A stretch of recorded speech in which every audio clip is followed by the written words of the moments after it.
বন্ধ হয়ে যাওয়া সরকারি বাস পরিষেবা আবার পুনরায় চালু হতে চলেছে এবং এমনটাই সরকার থেকে জানানো হয়েছে যে পুজোর আগে আরো ১০০০টা নতুন বাস নামাবে সরকার এবং কোন কোন রুটে চালু হবে সেটাও জানিয়ে দেবে সরকার।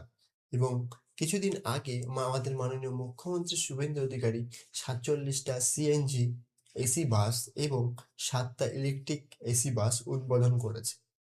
তো ভবিষ্যতে যে আরো ১০০০টা বাস রাস্তায় নামবে, কোন কোন রুটে নামবে সেটাও আমি জানাবো তোমাদেরকে। তার জন্য আমাকে ফলো করে রাখবে এবং আমি এই মুহূর্তে কিছু বাসের নাম্বার মানে যে বাস নাম্বার হয় তো? মানে ওই যে ডব্লিউবি দিয়ে বাস নাম্বার সেই না। যে কোন কোন রুটে বাস নাম্বার এবং কোথা থেকে কোন পর্যন্ত চলবে আমি যে কটা পেয়েছি সে কটা আমি তোমাদেরকে বলে দিচ্ছি এক, এক করে।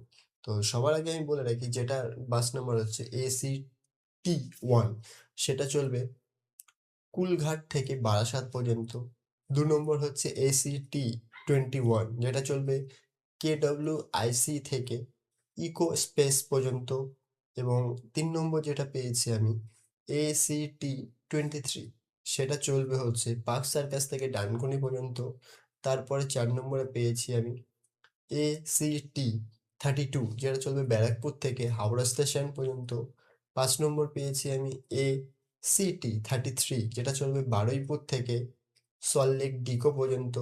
৬ নম্বরে ACT-34 সেটা চলবে টালিগঞ্জ থেকে ব্যারাকপুর পর্যন্ত। ৭ নম্বরে আমি পেয়েছি ACT-35 যেটা চলবে চোকা থেকে বারাসাত পর্যন্ত এবং ৮ নম্বরে ACT-37 যেটা চলবে হাওড়া স্টেশন থেকে ডায়মন্ড হাবড়া পর্যন্ত এবং ৯ নম্বর যেটা আছে ACT-38 সেটা চলবে ব্যারাকপুর থেকে করুণাময়ী পর্যন্ত।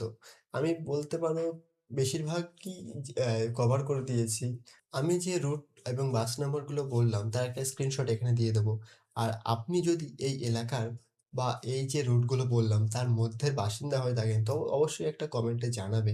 কমেন্ট করে যে হ্যাঁ, আমরাও জানতে চাই বা আমার অডিয়েন্সরাও জানতে চায় যে আপনাদের এলাকায়ও সরকারি বাস পরিষেবা পুনরায় চালু হয়েছে। আর এই ধরনের সময়ের সাথে ভিডিও পেয়ে নিজেকে সময়ের সাথে আপডেট রাখতে আমাকে ফলো করবে। ভবিষ্যতের জন্য থ্যাংক ইউ।